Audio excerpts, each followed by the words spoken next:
ബി.എഡ് college പ്രിൻസിപ്പാളിനും school പ്രിൻസിപ്പാളിനും അധ്യാപകർക്കും എൻ്റെ പ്രിയപ്പെട്ട അനുജന്മാർക്കും അനുജത്തിമാർക്കും പ്രണാമം. ഇനി നമ്മൾ ഈ പ്രഭാഷണം തീരുന്നത് വരെ കൈയടിക്കലുണ്ടാവില്ല. കൈയടിക്കണ്ട. പിന്നെ എനിക്ക് വളരെ സന്തോഷം തോന്നിയ ഒരു അനുഭവം, ധാരാളം സ്കൂളുകളിൽ ക്ലാസ് എടുക്കാൻ പോകാറുണ്ട്. ധാരാളം സ്കൂളുകളിൽ ഈ പ്രഭാഷണം തുടങ്ങുന്നതിന് മുമ്പ് പ്രാർത്ഥന പതിവുണ്ട്. പക്ഷെ ഈ സ്കൂളിൽ ആ പ്രാർത്ഥന നടത്തിയ സമയത്ത് നിങ്ങളിൽ ധാരാളം പേര് കയ്യുകൂപ്പി കണ്ണടച്ച്, ഇവിടെയുള്ള 2-3 പേര് നെഞ്ചത്ത് കൈവച്ചുകൊണ്ടായിരുന്നേ. ആ പ്രാർത്ഥന, അതാണ് ശരിക്കും പ്രാർത്ഥന, ശരിക്കും എക്സ്പീരിയൻസബിൾ പ്രയർ.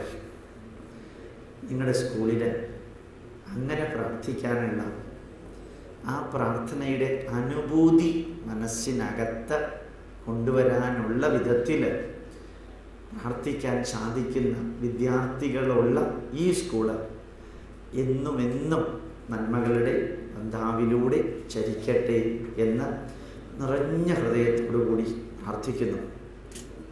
ഇന്ന് നമ്മൾ വളരെ വ്യക്തമായി കുറച്ച് കാര്യങ്ങൾ പഠിക്കാൻ വേണ്ടിയാണ് ഇന്നിവിടെ കൂടിയിരിക്കുന്നത്. ഒരു പ്രഭാഷണമല്ല, ഒരു പ്രസംഗമല്ല, മറിച്ച് ലേണിംഗ് ആൻഡ് ടീച്ചിങ്. കൃത്യമായിട്ട് നമ്മൾ പഠിക്കാൻ, നമ്മളെന്നും ഓർമ്മിക്കാൻ സാധിക്കേണ്ട ഒരു പോയിന്റ്, ഒരു ശ്ലോകത്തിലൂടെ ഞാൻ നിങ്ങളോട് പറയാം. ഭഗവത്ഗീതയിൽ 6-ാമത്തെ അധ്യായത്തിലെ 5-ാമത്തെ ശ്ലോകം. എന്നെങ്കിലും ക്രിസ്ത്യാനിയോ മുസ്ലിമോ ഹിന്ദുവോ നിരീശ്വരവാദിയോ യുക്തിവാദിയോ ആരുമാകട്ടെ, നിങ്ങൾ SFIക്കാരോ ABVPക്കാരോ KSU ആരുമാകട്ടെ, അതൊന്നും ഒരു പ്രശ്നമല്ല. ഈ ഒരു ശ്ലോകം, അതിൻ്റെ അർത്ഥമെങ്കിലും നിങ്ങൾക്ക് പഠിക്കാൻ സാധിക്കണം. ജീവിതത്തിൻ്റെ അവസാനം വരെ പ്രയോജനപ്പെടുന്ന ഭഗവത്ഗീതയിലെ ഒരു ഉജ്ജ്വല ശ്ലോകമാണിത്. ഉദ്ധരേത് ആത്മനാത്മാനം, ഉദ്ധരേത് ആത്മനാത്മാനം. അവനവൻ തന്നെ അനുനിമിഷം ഉയർത്തുക, വളർത്തുക. അടുത്ത ഭാഗം ന ആത്മാനം അവസാദയേത്, ന ആത്മാനം അവസാദയേത്. അവനവനെ അപകീർത്തിപ്പെടുത്തുന്ന ഒന്നും ചെയ്യാതിരിക്കുക. ആത്മൈവ ഹി ആത്മനോ ബന്ധു, നമ്മുടെ ഏറ്റവും അടുത്ത ബന്ധു നമ്മൾ തന്നെയാണ്. നമ്മുടെ ഏറ്റവും അടുത്ത ബന്ധു നമ്മൾ തന്നെയാണ്. ആത്മൈവ രിപുരാത്മന, ആത്മൈവ രിപു ആത്മന, നമ്മളുടെ ശത്രുവും നമ്മൾ തന്നെയാണ്. അപ്പോൾ ഓരോ വിദ്യാർത്ഥിയും ജീവിതത്തിൽ മുമ്പോട്ട് ഉള്ള പ്രയാണത്തിൽ ഓർമ്മിക്കേണ്ടതായ വലിയ ഒരു സന്ദേശമാണ്. ഓരോ ദിവസവും നമ്മൾ മുമ്പോട്ട് പോകുമ്പോൾ നമ്മൾ വളരണം, ഉയരണം, ഉണരണം, ഉജ്ജ്വലമായ ഒരു ഭാവിയിലേക്ക് പ്രയാണം ചെയ്യാൻ നമുക്ക് സാധിക്കണം. ഇതിനകത്ത് B.Ed പഠിക്കുന്ന വിദ്യാർത്ഥികളുമുണ്ട്. ആ B.Ed പഠിക്കുന്ന വിദ്യാർത്ഥികളും ഓർമ്മിക്കണം, അവര് അനുനിമിഷം നല്ല അധ്യാപകരാകാൻ ശ്രമിക്കണം. ഇന്നത്തേക്കാൾ നാളെ കുറേ കൂടി നല്ല അധ്യാപകര്, നാളത്തേക്കാൾ കുറേ കൂടി നല്ല അധ്യാപകരായി മറ്റന്നാള്, അതിനേക്കാൾ നല്ല അധ്യാപകരായി അനുനിമിഷം വളരാൻ നമുക്ക് സാധിക്കുമ്പോഴാണ് നമ്മുടെ ജീവിതം ധന്യമായ ജീവിതമാകുന്നത്. നമ്മൾ കുറേ പഠിച്ചു, കുറേ സമ്പാദിച്ചു, അതല്ല ജീവിതത്തിൽ അന്ത്യം. ഒരിക്കൽ ഒരു ചെറിയ സംഭവം നടന്നത് നിങ്ങൾക്കറിയാം. നിങ്ങൾ 11-12 ക്ലാസ്സിൽ പഠിക്കുന്ന വിദ്യാർത്ഥികളാണ്. ഒരു 5 കൊല്ലം മുമ്പ് ഒരു രാജൻ പിള്ള എന്നൊരു വ്യക്തി ഉണ്ടായിരുന്നു. ബ്രിട്ടാനിയ ബിസ്ക്കറ്റ് കമ്പനിയിലെ മുടിചൂടാ മന്നനായ കോടിപ്രഭുവാണ്. അദ്ദേഹത്തിൻ്റെ സ്വത്ത് എത്രയാണ്? 1250 കോടി ഡോളറിൻ്റെ സ്വത്ത് ഇന്ത്യയിലുണ്ട് അദ്ദേഹത്തിന്. പിന്നെ മലേഷ്യയിലും ഇന്തോനേഷ്യയിലും വേറെ. എന്തോ കാരണം പറഞ്ഞ് അദ്ദേഹത്തിനെ പോലീസ് അറസ്റ്റ് ചെയ്തു, തിഹാർ ജയിലിലിട്ടു. അദ്ദേഹം എന്താ തെറ്റ് ചെയ്തതെന്ന് ഇന്നും ആർക്കും അറിഞ്ഞൂടാ. അവസാനം ആ ജയിലിൽ കിടന്ന് പോലീസുകാരോടും ജയിൽ അധികൃതരോടും അദ്ദേഹം കെഞ്ചി തൊഴുതുകൊണ്ട് ചോദിച്ചത്, എന്നെ ജയിലിൽ നിന്ന് വിടണം എന്നല്ല, ഒരു ഗ്ലാസ് വെള്ളം എനിക്ക് കുടിക്കാൻ തരണം എന്നാണ്. ആരും കൊടുത്തില്ല. ഒരു ഗ്ലാസ് വെള്ളം പോലും കുടിക്കാൻ സാധിക്കാതെ നരകയാതന അനുഭവിച്ച്, എന്തിനായി ഈ ശിക്ഷ അദ്ദേഹം അനുഭവിച്ചത് എന്ന് പോലും ഇന്നും ആർക്കും അറിഞ്ഞൂടാ. അങ്ങനെ അദ്ദേഹം ആ ജയിലിൽ കിടന്ന് മരിച്ചു. 1250 കോടി ഡോളറിൻ്റെ സ്വത്തുള്ള ഒരു വ്യക്തിയാണ് അദ്ദേഹം. അത്രയും സ്വത്തുള്ള ഒരു വ്യക്തിക്ക് എന്തുകൊണ്ട് ഈ ഗതികേട് വന്നു എന്ന് നോക്കാം. ഇവിടെ ഞാൻ നിങ്ങളെ ഓർമ്മിപ്പിക്കാൻ ആഗ്രഹിച്ചത്, നമ്മൾ ജീവിതത്തിൻ്റെ പ്രയാണത്തിൽ എത്ര കാലം ജീവിക്കുന്നു എന്നറിഞ്ഞൂടാ, എന്തെല്ലാം നേടുന്നു എന്നറിഞ്ഞൂടാ, എത്രയെല്ലാം ഉയർന്ന പൊസിഷനിൽ എത്തുന്നു എന്നറിഞ്ഞൂടാ, ആരെയെല്ലാം ആയിട്ട് ബന്ധപ്പെടുന്നു എന്നറിഞ്ഞൂടാ, ഏതെല്ലാം രാജ്യത്തിൽ നമ്മൾ പ്രവർത്തിക്കുന്നു എന്നറിഞ്ഞൂടാ. ഇതൊന്നും അറിയാതെ ജീവിച്ചു കൊണ്ടിരിക്കുന്ന നമ്മൾ ഒരു കാര്യം എന്നും അറിയണം, നമ്മളുമായി ബന്ധപ്പെടുന്നവർക്കും നിത്യവും നന്മ വരുത്താനുള്ള, നല്ലത് വരുത്താനുള്ള, സന്തോഷമുണ്ടാകാനുള്ള ഒരു ജീവിതമായിരിക്കണം നമ്മുടേത്. ഞാൻ ആരുടെ കഥയാണ് ആദ്യം പറഞ്ഞതെന്ന് ഓർമ്മയുണ്ടോ? എത്ര സ്വത്തുണ്ട് അദ്ദേഹത്തിനെന്നറിയോ? ഏത് ജയിലിൽ കിടന്ന അദ്ദേഹം മരിച്ചത്? എക്സലന്റ്. നിങ്ങൾ വളരെ ശ്രദ്ധിക്കുന്നതുകൊണ്ടാണ് ഇത് നിങ്ങൾക്ക് മനസ്സിലായത്. അപ്പം എന്നും ഓർമ്മിക്കുക, ജീവിതത്തിൽ ആരുമായിട്ട് എത്ര കാലം, ഏത് രാജ്യത്തിൽ, എങ്ങനെ, ഏത് നിലയിൽ, എത്ര സമ്പത്ത് നേടി, ഏത് പ്രവൃത്തി ചെയ്തുകൊണ്ട് നമ്മൾ ജീവിക്കുന്നു എന്ന് നമുക്കറിഞ്ഞൂടാ. പക്ഷേ ജീവിക്കുന്നിടത്തോളം കാലം 2 കാര്യങ്ങൾ നമ്മളിലുണ്ടാകണം. ഈ 2 അറിവ് നമ്മളിലുണ്ടാകണം. ഭഗവത്ഗീതയിലെ എത്രാം അധ്യായത്തിലെ എത്രാമത്തെ ശ്ലോകാണ്? അവനവനെ ആരാ ഉയർത്തേണ്ടത്? അവനവനെ ചെയ്യാൻ പാടില്ലാത്തത് എന്താണ്? അപകീർത്തിപ്പെടുത്തുക. അവനവൻ്റെ ബന്ധു ആരാണ്? അവനവൻ്റെ ശത്രു ആരായിത്തീരും? Wonderfully excellent. Wonderfully excellent, great. അപ്പോൾ യഥാർത്ഥത്തിൽ 2 കാര്യങ്ങൾ നമ്മുടെ ജീവിതത്തിൽ ഉണ്ടാവണം. ഒന്ന്, നമ്മൾ ഏത് മണ്ഡലത്തിലാണോ കർമ്മം ഏറ്റെടുക്കുന്നത് അതിനെക്കുറിച്ചുള്ള അറിവ് നമുക്ക് ഉണ്ടാവണം. ചിലർ ചാർട്ടേഡ് അക്കൗണ്ടൻ്റ് ആവും, ചിലർ ലോയറാവും, ചിലർ ഡോക്ടറായിരിക്കും, ചിലർ സയൻറ്റിസ്റ്റ് ആവും, ചിലർ കമ്പ്യൂട്ടർ സയൻറ്റിസ്റ്റ് ആവും, ചിലർ IT ഫീൽഡിലാവും. അതിനെക്കുറിച്ച് എന്നും അറിവ് നേടാൻ എൻ്റെ അനുജന്മാർക്കും അനുജത്തിമാർക്കും സാധിക്കണം. അങ്ങനെ സാധിക്കുമ്പോൾ മനസ്സിലെന്നും ഓർമ്മിക്കുക, മറ്റ് സയൻറ്റിസ്റ്റുമാരിൽ നിന്ന് നിങ്ങൾക്ക് എന്ത് വ്യത്യാസമാണ് ഉള്ളത്? നിങ്ങൾ ഡോക്ടറാവുകയാണെങ്കിൽ മറ്റ് ഡോക്ടർമാരിൽ നിന്ന് നിങ്ങൾക്ക് എന്ത് വ്യത്യാസമാണ് ഉള്ളത്? നിങ്ങളുമായി ബന്ധപ്പെട്ട എല്ലാവർക്കും സമൂഹത്തിൽ ഒരു പ്രത്യേകത ഉണ്ടാവണം.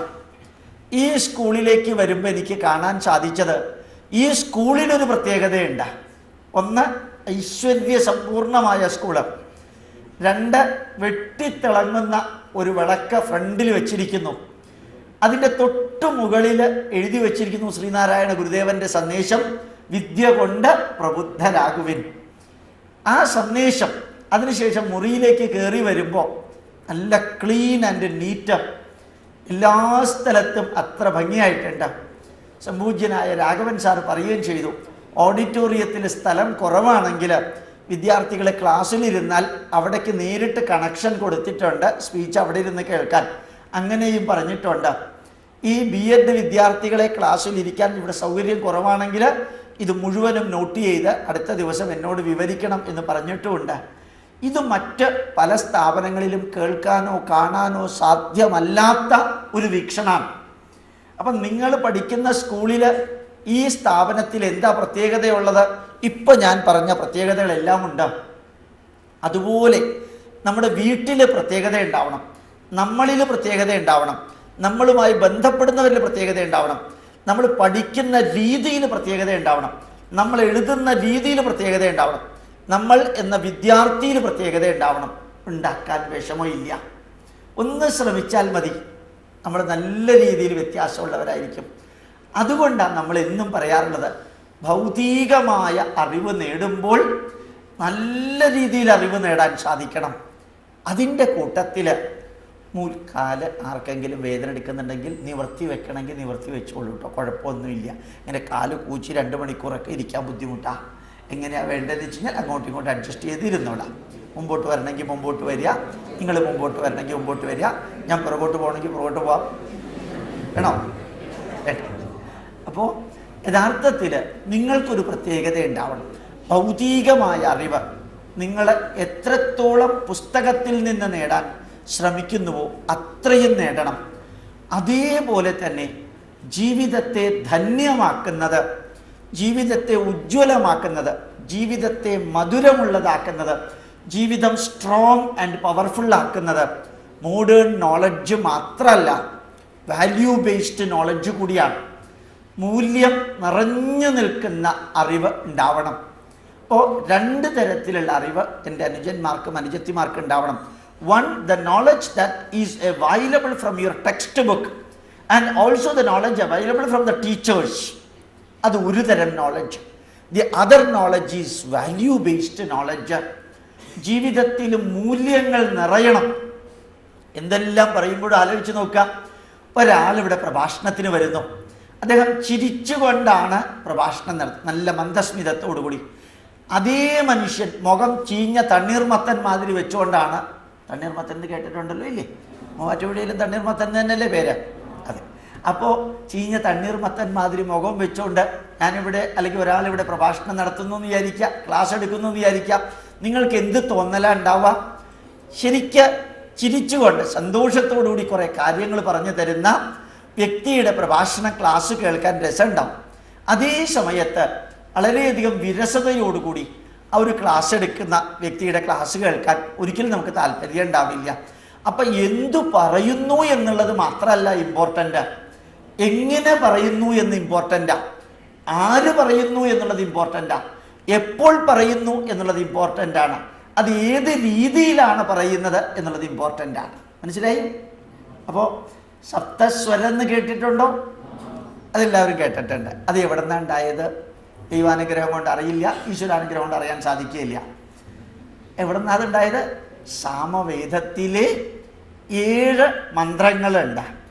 7 മന്ത്രത്തിൽ ഒരു മന്ത്രം ആരംഭിക്കുന്നത് സ എന്ന അക്ഷരത്തിലാണ്, രണ്ടാമത്തെ മന്ത്രം ആരംഭിക്കുന്നത് രി എന്ന അക്ഷരത്തിലാണ്, പിന്നെ ഗ. ബാക്കിയുള്ള നിങ്ങൾക്കറിയാം. ഇനി 7 മന്ത്രങ്ങൾ ആരംഭിക്കുന്ന അക്ഷരമാണ് സപ്തസ്വരത്തിലെ സാരിഗമ. ഇനി നിങ്ങൾ പഠിക്കേണ്ടത് സപ്തപദങ്ങൾ, 7 വേർഡ്സ്. നേരത്തെ പഠിച്ചത് സപ്തസ്വരം, ഇപ്പൊ പഠിക്കേണ്ടത് സപ്തപദം. എന്താ സപ്തപദം? നിങ്ങൾക്ക് എല്ലാവർക്കും അറിയാവുന്നതാ, എഴുതിയെടുത്തില്ലെങ്കിലും നിങ്ങൾക്കറിയാം. Why, what, when, where, who, whom, how. എത്രയുണ്ട്? 7 എണ്ണം. മനസ്സിലായി? ഏത് നിങ്ങൾ കാണുമ്പോഴും കേൾക്കുമ്പോഴും വൈ എന്നൊരു ചോദ്യം മനസ്സിനകത്ത് വരണം, വാട്ട് എന്ന ചോദ്യം വരണം, വെയർ എന്ന ചോദ്യം വരണം, ഹൂ എന്ന ചോദ്യം വരണം, ഹും എന്ന ചോദ്യം വരണം, വെൻ എന്ന ചോദ്യം വരണം, ഹൗ എന്ന ചോദ്യം വരണം. ഈ ചോദ്യങ്ങൾക്ക് ഉത്തരം കണ്ടുപിടിക്കലാണ് അധ്യാപകരുടെയും വിദ്യാർത്ഥികളുടെയും ജോലി. അങ്ങനെയാണ് നമുക്ക് വളരാൻ സാധിക്കാം. അങ്ങനെയാണ് നമുക്ക് ഉദ്ധരേത് ആത്മനാത്മാനം, അവനവനെ ഉയർത്താൻ സാധിക്കുന്നത് ഈ ചോദ്യങ്ങൾക്ക് ഉത്തരമായിട്ടാണ്. അങ്ങനെയാണ് നമുക്ക് നമ്മളെ താഴ്ത്താതിരിക്കാൻ സാധിക്കുക. താഴ്ത്തരുത് എന്ന് പറഞ്ഞിരിക്കുന്നത് എവിടെയാണ്? അവനവനെ അപകീർത്തിപ്പെടുത്തരുത് എന്ന് പറഞ്ഞത് എവിടെയാണ്? എത്രാമത്തെ ശ്ലോകാണ്? ഏത് പുസ്തകത്തിലാണുള്ളത്? എക്സലന്റ്. മൂന്നാമത്തെ വരി എന്താ അതിലെ? അവനവന്റെ ബന്ധു അവനവൻ തന്നെയാണ്. എക്സലന്റ്. അപ്പൊ ആ രീതിയിൽ ഉയർത്താൻ രണ്ട് തരത്തിലുള്ള അറിവ് വേണം. One modern knowledge, other one value based knowledge. ഒന്ന് modern knowledge, other value based knowledge. ഇത് രണ്ടും കൂടി ജീവിതത്തിൽ ഒരുമിച്ച് ചേരുമ്പോഴാണ് ഇഷ്ടികയും സിമന്റും ഉപയോഗിച്ച് കെട്ടിടമുണ്ടാക്കുന്ന മാതിരി പവർഫുൾ ആയിട്ടുള്ള ഒരു ജീവിതം നമുക്ക് എടുത്തുയർത്താൻ സാധിക്കാം. ഇഷ്ടിക കൊണ്ട് മാത്രം കെട്ടിടം ഉണ്ടാക്കാൻ സാധ്യമല്ല, സിമന്റ് കൊണ്ട് മാത്രവും കെട്ടിടം ഉണ്ടാക്കാൻ സാധ്യമല്ല. അപ്പം മോഡേൺ നോളജ് കൊണ്ട് മാത്രം നമുക്ക് ജീവിതം പകർത്താൻ സാധ്യമല്ല, വാല്യൂ ബേസ്ഡ് നോളജ് മാത്രം കൊണ്ടും സാധ്യമല്ല. അതാണ് ഇത് രണ്ടും കൂടി ചേർക്കണം. ഇഷ്ടികയും സിമന്റും ചേർക്കുമ്പോൾ ഒരു കെട്ടിടം ബ്യൂട്ടിഫുൾ ആവും, സ്ട്രോങ് ആവും, ഡ്യൂറബിൾ ആവും. 3 വാക്കുകൾ ഏതൊക്കെയാണ്? കെട്ടിടം എക്സൽ, സ്ട്രോങ് ആവും, ബ്യൂട്ടിഫുൾ ആവും, ഡ്യൂറബിൾ ആവും. അർത്ഥം മനസ്സിലായി? ഡ്യൂറബിൾ എന്ന് പറഞ്ഞാൽ കുറേ കാലം നിലനിൽക്കുന്നത്, സ്ട്രോങ് എന്ന് പറഞ്ഞാൽ ഉറപ്പുള്ളത്, അതുപോലെ തന്നെ beautiful. As such it is beautiful, looking very nice and beautiful. ആ രീതിയിലാക്കി നമ്മുടെ ജീവിതവും കുറേ കാലം നിലനിൽക്കുന്നതാകണം, ജീവിതം സുന്ദരമാകണം, അതുപോലെ തന്നെ ജീവിതം സ്ട്രോങ് ആകണം. അതിനാണ് നമ്മൾ രണ്ട് തരത്തിലുള്ള നോളജ്. ഒന്നാമത്തെ നോളജ്, രണ്ടാമത്തെ നോളജ് വാല്യൂ ബേസ്ഡ് നോളജ്. ഈ രണ്ട് തരത്തിലുള്ള നോളജും എവിടെ നിന്നാ നമുക്ക് ലഭിക്കാം? ഏറ്റവും അധികം നോളജ് ലഭിക്കുന്നത് ചെവിയിലൂടെയാണ്. ഏറ്റവും അധികം നോളജ് ലഭിക്കുന്നത് ചെവിയിലൂടെയാണ്. നിങ്ങൾ എക്സാമിനേഷനൊക്കെ പ്രിപ്പയർ ചെയ്യുമ്പോൾ ഓർമ്മിക്കുക, 10 പ്രാവശ്യം വായിക്കുന്നതിന് തുല്യമാണ് 1 പ്രാവശ്യം എഴുതുന്നത്. 10 പ്രാവശ്യം വായിക്കുന്നതിന് തുല്യമാണ് 1 പ്രാവശ്യം എഴുതി പഠിക്കാം. 10 പ്രാവശ്യം എഴുതി പഠിക്കുന്നതിന് തുല്യമാണ് 1 പ്രാവശ്യം കേട്ട് പഠിക്കുക. മനസ്സിലായി? അപ്പോൾ പ്രൊപ്പോർഷൻ മനസ്സിലായല്ലോ ഇല്ലേ? 10 പ്രാവശ്യം വായിക്കുന്നതിന് തുല്യം 1 പ്രാവശ്യം എഴുതി പഠിക്കുക. 10 പ്രാവശ്യം എഴുതി പഠിക്കുന്നതിന് തുല്യമാണ് 1 പ്രാവശ്യം കേട്ട് പഠിക്കുക. നിങ്ങൾ ചെറിയ കുട്ടികളെ ചിലപ്പോൾ കണ്ടു കാണും, അവർ ടി വിയിൽ ഇങ്ങനെ നോക്കിക്കൊണ്ട് ചില അഡ്വർടൈസ്മെന്റുകളൊക്കെ പെട്ടെന്ന് പറയുന്നത്, ചില പ്രത്യേക പാട്ടുകളൊക്കെ ചില കുട്ടികൾ എത്ര പെട്ടെന്നാണ് കേൾക്കുന്നത്, അത് പഠിക്കുന്നത്. അവരെഴുതി പഠിക്കുകയാണോ ചെയ്യുന്നത്? അവർ വായിച്ചു പഠിക്കുകയാണോ ചെയ്യുന്നത്? 3 4 പ്രാവശ്യം കേട്ട് കഴിഞ്ഞാൽ അവരുടെ തലച്ചോറിനകത്ത് ആ impression ഉണ്ടാവാണ്.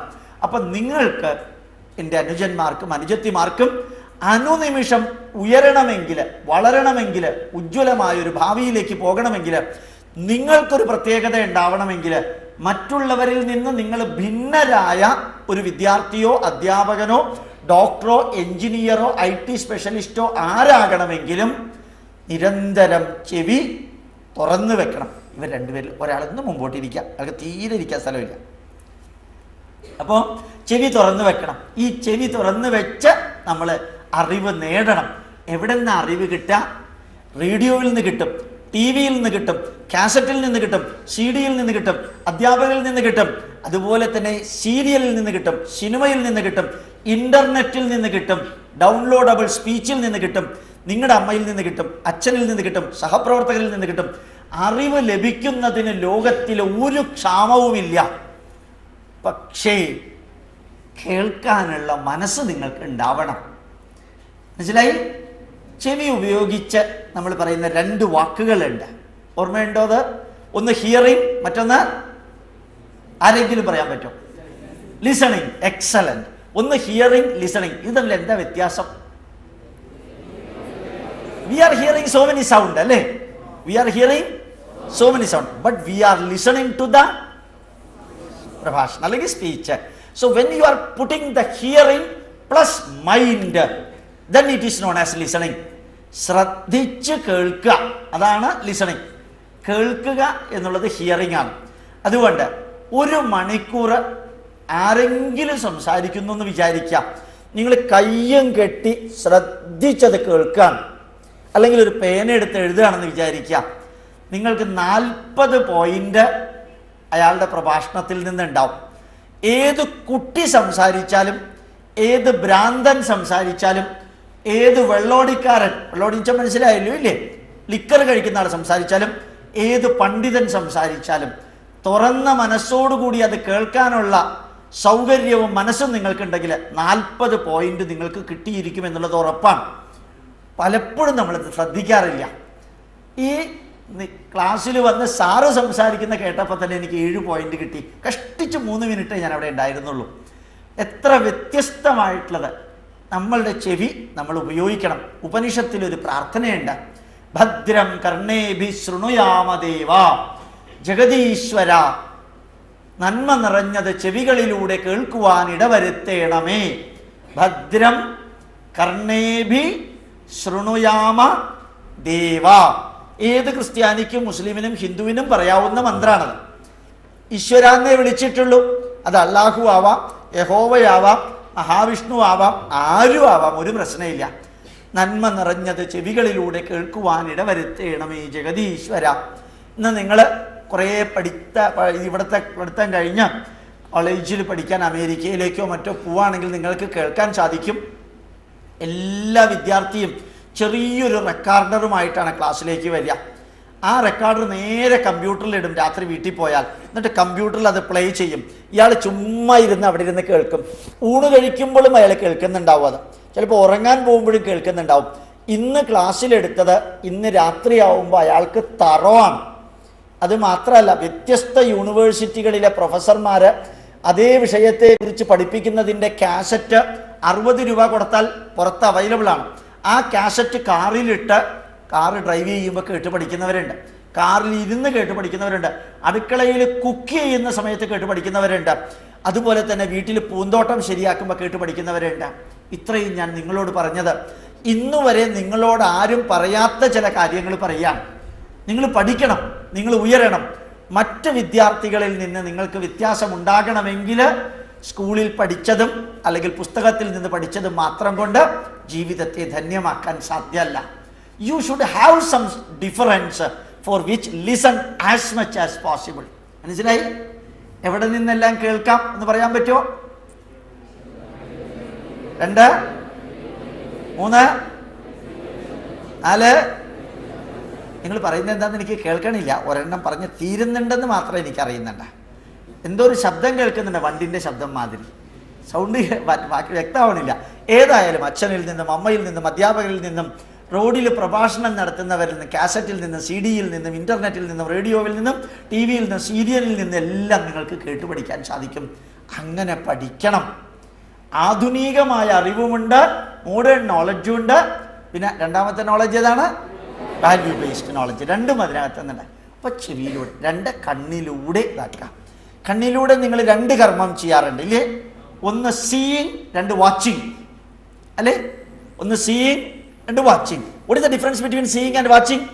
You are seeing so many things, but you are watching TV, watching a speech, watching an incident. You are watching something directly with your concentration. Concentrated seeing is known as watching. അതാണ് നമ്മുടെ അകത്തേക്ക് പോവുക. ഇപ്പം കണ്ണുകൊണ്ട് കണ്ടു പഠിക്കാം. എല്ലാവരോടും ഞാൻ, നിങ്ങൾ എത്ര പേര് വിക്കിമാപ്പിയ കണ്ടിട്ടുണ്ട്? വിക്കിമാപ്പിയ കണ്ടിട്ടില്ല? വിക്കിപീഡിയ, പോഗോ ചാനൽ കാണുന്നവർ എത്ര പേരുണ്ട്?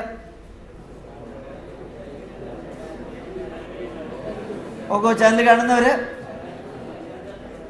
അത് ആ ചോദ്യം വരുമ്പോൾ ചിരി വരാൻ കാരണം എന്താ? അത് ചിരിക്കാനുള്ള ചാനലാണ്. പോഗോ ചാനൽ എന്തിനുള്ളതാണ്? അതും കാണണം. കാരണം ജീവിതം കരയാനും ടെൻഷൻ എടുക്കാനും മാത്രമുള്ളതല്ല, ജീവിതം ചിരിക്കാനും കൂടിയുള്ളതാണ്. അത് കാരണം എന്തെല്ലാം സംഭവിക്കുമ്പോഴും പോഗോ ചാനലും ഇടയ്ക്ക് കാണും. പ്രത്യേകിച്ച് ദുഃഖം വരുമ്പോഴും ടെൻഷൻ വരുമ്പോഴും ഒരു പോഗോ ചാനലും കാണും കുറേ നേരത്തേക്ക്. അപ്പം യഥാർത്ഥത്തിൽ കണ്ണുകൊണ്ട് കണ്ടു പഠിക്കാൻ എന്താണുള്ളത് എന്ന് ചോദിച്ചാൽ നമുക്ക് ചുറ്റുമുള്ളതെല്ലാം കണ്ണുകൊണ്ട് കണ്ടുപഠിക്കാനുള്ളതാണ്. ചുറ്റുമുള്ളതെല്ലാം കണ്ണുകൊണ്ട് കണ്ട്, പത്രത്തിൽ വായിച്ചു പഠിക്കാം, TV-യിലെ വാർത്ത കണ്ട് പഠിക്കാം, പുസ്തകം നോക്കി എഴുതിയും വായിച്ചും നമുക്ക് പഠിക്കുന്നത് കണ്ണിൻ്റെ സഹായം വേണം. സിനിമ കണ്ടു പഠിക്കാൻ സാധിക്കും. ചില സിനിമയിലൊക്കെ കാണുമ്പോഴത്തേക്കും നിങ്ങൾ കണ്ടിട്ടുണ്ടോ? ഹിസ് ഹൈനസ് അബ്ദുള്ള, അടിപൊളി അല്ലേ? Vietnam colony. അവസാനം ഒരു ബ്രാഹ്മണനായിട്ട് വേദം ചൊല്ലിക്കൊണ്ടിരുന്ന മോഹൻലാൽ അവസാനം എന്താ ചെയ്യുന്നത്? അടിച്ചു കൊല്ലുന്നുണ്ട് ഒരു റൗഡിയെ ഇല്ലേ? അപ്പൊ ഇതിൽ നിന്ന് നമ്മൾ എന്താ മനസ്സിലാക്കിയത്? ഓരോ മനുഷ്യനും അവൻ്റെ ചുറ്റുപാടുകൾക്കനുസരിച്ച് സ്വയം വളരുന്നുണ്ട്, സ്വയം ഉയരുന്നുണ്ട്. അവനവൻ്റെ ചുറ്റുപാടുകൾക്കനുസരിച്ച് അവൻ വളരുന്നുണ്ട്, ഉയരുന്നുണ്ട്. ഇത് നമ്മൾ വിയറ്റ്നാം കോളനി സിനിമയിൽ കണ്ടു. അതേ സമയത്ത് ഹിസ് ഹൈനസ് അബ്ദുള്ളയിൽ കണ്ടത് ഒരു രാജാവ് വെള്ളമൊടിച്ച് മോഹൻലാലിൻ്റെ അബ്ദുള്ളയുടെ കയ്യിൽ വീണിട്ടും ഒന്ന് തട്ടിയാൽ മതി കടലിൻ്റെ നടുക്ക് ചെന്ന് വീഴുന്ന അവസ്ഥയിലെത്തിയിട്ടും മോഹൻലാൽ അത് ചെയ്തില്ല. രാജാവിനെ കൊല്ലാനായിട്ട് അബ്ദുള്ള വന്നത്, എന്നിട്ടത് ചെയ്തില്ല. അവിടെ കണ്ട് നമുക്ക് പഠിക്കാൻ സാധിക്കുന്ന കുറേ കാര്യങ്ങളുണ്ട്. ഒരു പക്ഷെ സിനിമയായിരിക്കാം, നാടകമായിരിക്കാം, സീരിയലായിരിക്കാം, ലൈവ് ഷോ ആയിരിക്കാം, യേശുദാസിന് പ്രസന്റേഷൻ കൊടുക്കുന്ന, അവാർഡ് കൊടുക്കുന്ന സീനായിരിക്കാം. യേശുദാസ് സ്റ്റേജിൽ കയറുമ്പോൾ സ്റ്റേജ് തൊട്ട് തലയിൽ വെച്ച് ഗുരുക്കന്മാരുടെ പാദങ്ങൾ രണ്ടും തൊട്ട് കണ്ണിൽ വെച്ച് അവരെ തൊഴുത് ഒരു കസേരയിൽ ഭവ്യതയോടുകൂടി ഇരിക്കുമ്പോൾ ലോകം മുഴുവനും അറിയപ്പെടുന്ന സംഗീതജ്ഞനായ യേശുദാസ് എങ്ങനെയാണ് സദസ്സിൽ താഴ്മയോടുകൂടി പെരുമാറുന്നത്? ഒരഹങ്കാരമില്ല, ഒരു തലക്കനമില്ല, ഇതൊന്നുമില്ലാതെ ആരാധ്യനായ ഗാനഗന്ധർവൻ. എത്ര PhD അദ്ദേഹത്തിനുള്ളത്? APJ അബ്ദുൽ കലാമിന് 37 PhD ഉണ്ട്. നമ്മുടെ യേശുദാസിന് 17 PhD ഉണ്ട്. 17 PhDയും അപ്പുറത്ത് 37 PhD. അടുത്ത കാലത്ത് ഒരു PhDയും കൂടി അബ്ദുൽ കലാമിന് കിട്ടിയിട്ടുണ്ട്, 38ാമത്തെ. ഇത്രയും PhDയും ഇത്രയും അറിവും ലോകം അംഗീകാരവും ഉണ്ടായിട്ട് അവരുടെ എളിമ നോക്കാം. Simplicity, humility and greatness. മനസ്സിലാക്കാൻ വിഷമമുണ്ടോ? ഇത് നമ്മൾ ഒരു പുസ്തകത്തിൽ വായിച്ചാലും കിട്ടില്ല. എവിടെന്നാ കിട്ടുക? കണ്ണുകൊണ്ട് കണ്ട് നമുക്ക് മനസ്സിലാക്കാൻ സാധിക്കണം. നിങ്ങൾ എത്ര വലിയവരാണെങ്കിലും എത്ര ഉയർന്നവരാണെങ്കിലും നമ്മുടെ ജീവിതത്തിലുള്ള ലാളിത്യം ഉണ്ടാകണം.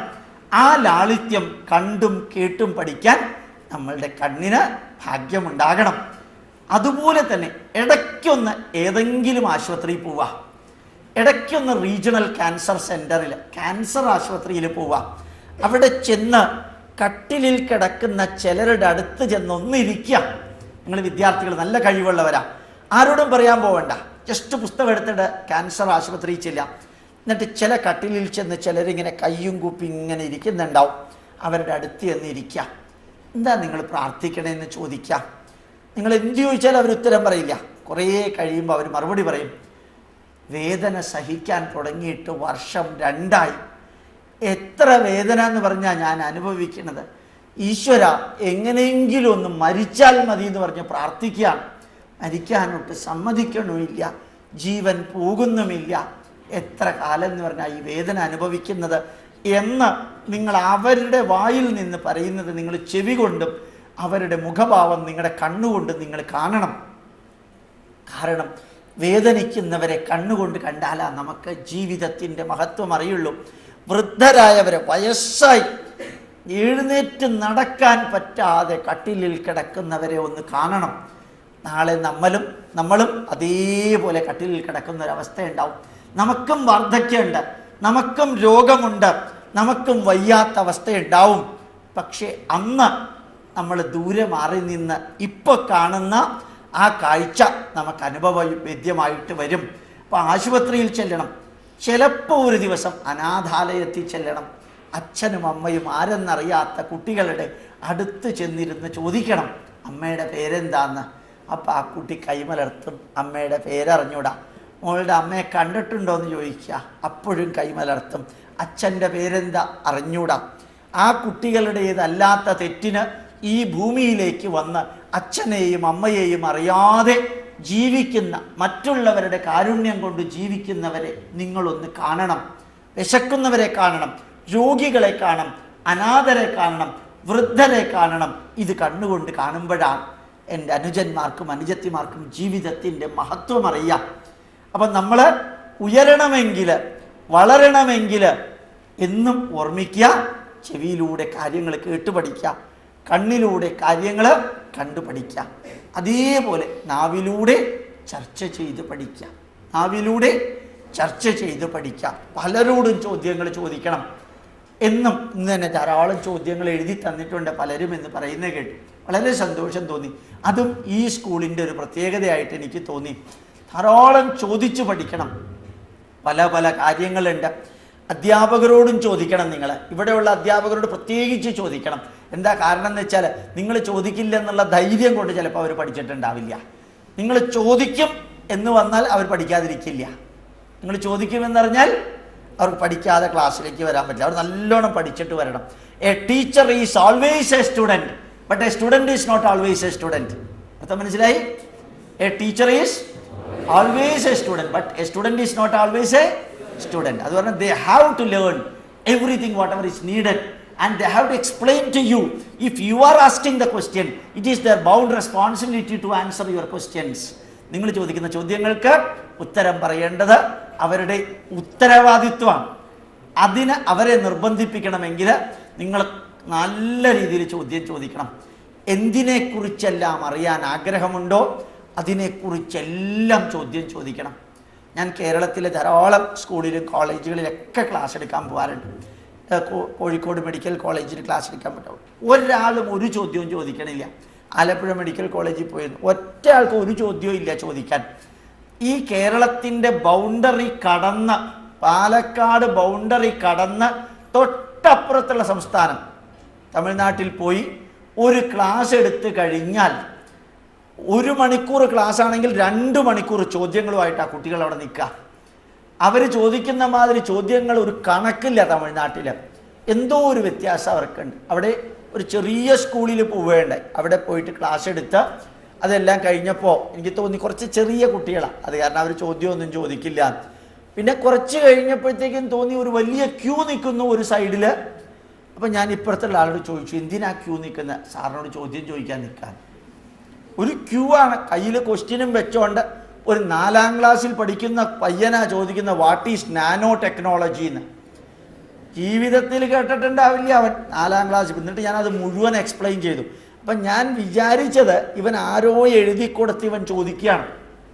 അല്ല, ഞാൻ ഉത്തരം പറഞ്ഞതിനൊക്കെ കൗണ്ടർ ചെയ്തുകൊണ്ട് അവൻ വീണ്ടും ചോദ്യം ചോദിച്ചു. എത്ര ഭംഗിയായിട്ട് അവരുടെ ചോദ്യം ചോദിക്കൽ. ഈ നാവ് ഉപയോഗിച്ച് നമുക്ക് എന്തൊക്കെ ചെയ്യാൻ പറ്റുമെന്ന് നിങ്ങൾ ചിന്തിച്ചിട്ടുണ്ടോ? അനുഗ്രഹ വാക്കുകൾ ചൊല്ലാം, അഭിനന്ദിക്കാം, പ്രോത്സാഹിപ്പിക്കാം, കളിയാക്കാം, കരയിപ്പിക്കാം, വിമർശിക്കാം, മാർഗനിർദ്ദേശം നൽകാം.